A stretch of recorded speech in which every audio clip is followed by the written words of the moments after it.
we wake, hear the birds and see the sun. Side by side our fears are done. Oh, the good times just begun.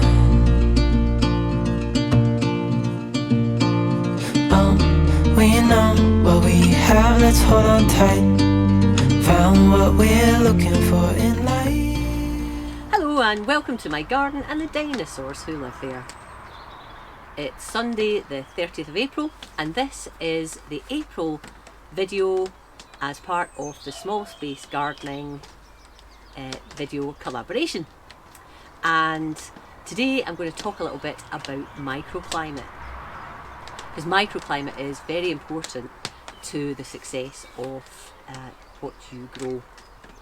And what is microclimate? Well, microclimate is a climate that is in a particularly contained area that's different to the overall climate in your area. So it could be that you are on top of a hill, and on top of the hill you have a climate that is different to a little bit, just even a few hundred yards down the hill, because at the top of the hill it may be windy and colder, more prone to snow and ice and so on, whereas a little bit down the hill, even if it's only a few yards or a few hundred yards, you'll find that it's a little bit more sheltered, so maybe less wind and less predisposition to frost and so on. So there's that is sort of naturally occurring microclimate, but you can actually change the microclimate or change the climate of your growing area yourself to make a positive impact on the microclimate that will benefit what you're growing. And I've done quite a lot of that in my little small space garden that I'm going to take you around and show you in a minute.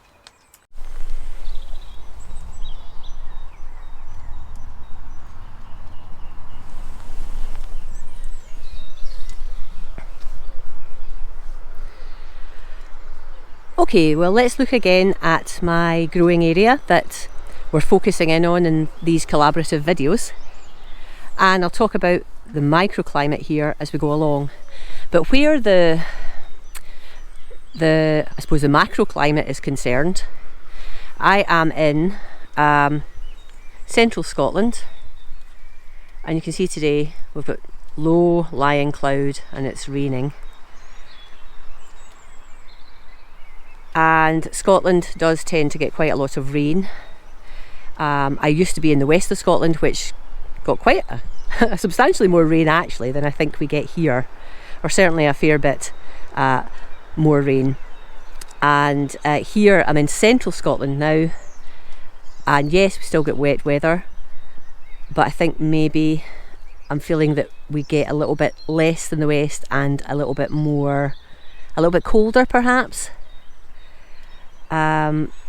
But I'm lucky actually, certainly over the winter time it hasn't been too extreme here, whereas I've seen maybe at the west coast, the west of Scotland, it suffered from rather high winds. We haven't had quite as bad winds here, maybe we're just lucky with the direction, etc. But yeah, I feel that overall the climate here in central Scotland is slightly a bit better, more conducive to outdoor life and gardening than it is in the west, or it was in my last garden. But that's, you know, it's just my feeling rather than any scientific fact.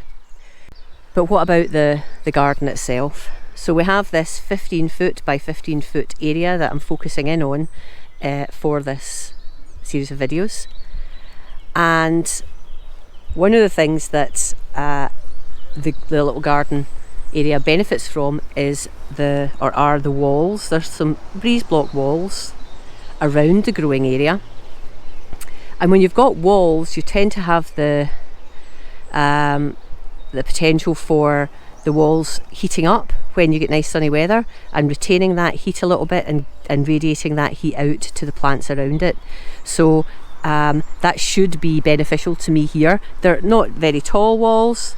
You can see that one there, it's just about 2.5 feet tall, but it's higher than the bed there, that's a strawberry bed, so It's giving a little bit of protection from the elements, protection from the wind, and it is hopefully helping, or will help, to radiate heat out into that bed in the better weather.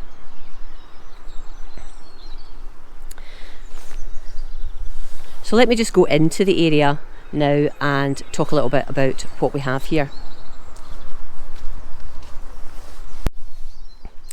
Okay, so here's a bit of a closer look at the strawberry bed. 2 varieties of strawberry in here, surrounded by the little wall, which will help to keep the heat in this area, little hot spot.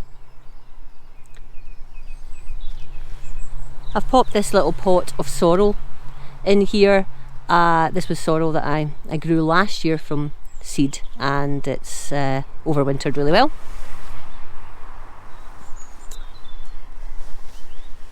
Now if we look here, I just step back a bit, the middle bed in this area is surrounded by this like mesh barricade. It doesn't look very pretty, I have to say. I need to see if I can hold it up a little bit better than it was already held up. But that is designed to to provide a microclimate, one, and also to keep things off your bed, such as chickens. So the chickens can't get into what I'm growing in this bed, and it's keeping the wind off. If I had carrots in there, it would keep the carrot fly out. But it's been this barricade to wind and protecting the plants in here as they grow taller. And in here I've got, on the right hand side, we have spinach, red vein, then we've got some beetroot, then we've got some turnip, and then in here under this cloche, providing more microclimate, providing heat and protection from the elements. So underneath the cloche we have some swede, some turnip and some Pak Choy. Now the reason I've put this cloche over is that these are the swede and the Pak Choy I bought from a garden centre, and they hadn't been hardened off. They were just brought from the sort of insidey area of the garden centre. And then the turnip I had in the polytunnel, and again I hadn't really done much hardening off, but I wanted to get these out, and so I've put them in the ground, but I'm using this cloche as protection that hopefully will compensate for the fact that I didn't harden them off properly. And also the weather's getting a bit warmer, so I think they should be okay. So yeah, I'm enhancing the microclimate in this bed by having the wind protection and by having the cloche here to give some additional heat, and again more protection from the wind. And I guess driving rain, if we had driving rain, we're not having the driving rain thumping down on these plants.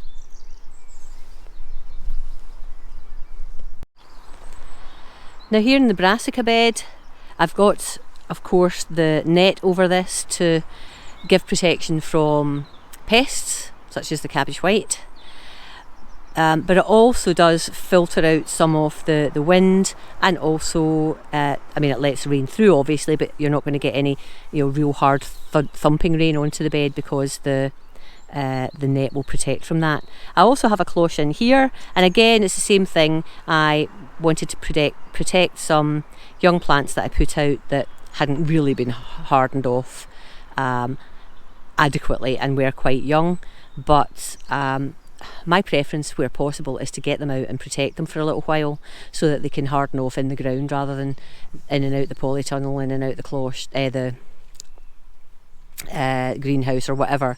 I'd much rather just get them in the ground if possible. That's just my views on it. But let's get the net off and I'll show you what I've got under here. Okay, so we've got the shallots that have been in here for a while. They're growing on nicely. And then I put in these 4 Romanesco cauliflowers. Again, these were bought in after I had a bit of a disaster with my seedlings, which if you look at the video I've put up previous to this, you'll see what that's all about. And then I've just got these little red onion sets there. But the cloche was put on because these young cauliflowers probably could have done with growing on a little bit inside, but I wanted to get them out. They looked healthy enough, and I thought I'll get them in the ground and I'll protect them for a while. The cloche won't stay on forever, but just until they get a little bit more established and help in that sort of transplant shock.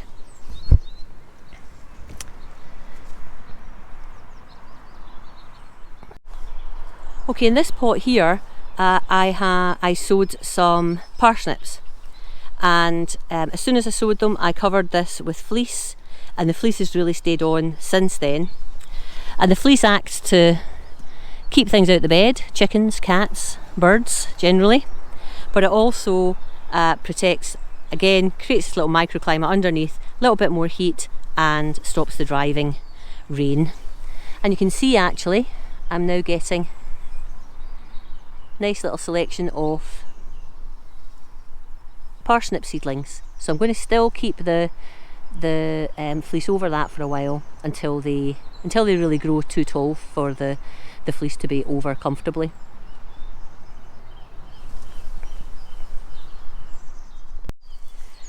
Now here at what will be the pea bed, I've still got the row of radish here, not quite ready to harvest yet, but they also had the benefit of fleece on for the first little while, again to protect them from the elements a little bit, and just to help them in their transition from indoors to outdoors. So that's a little look round my small space growing area, and a little bit of a discussion about microclimate and how I am creating microclimates to help me grow the fruit and veg that I have in this bit of the garden. So I hope you found that interesting, and I hope you've come away with a few ideas about how you can positively impact your growing area. And if you've got any other ideas, please let me know. I'd love to hear your comments in the comments below. But for now, I'll call a halt. If you haven't already subscribed to my channel, I would love for you to consider subscribing and click that bell so that you're alerted anytime I post new videos. And if you've liked this video, please give me a thumbs up. And I'll talk to you again very, very soon. So bye bye for now. Bye.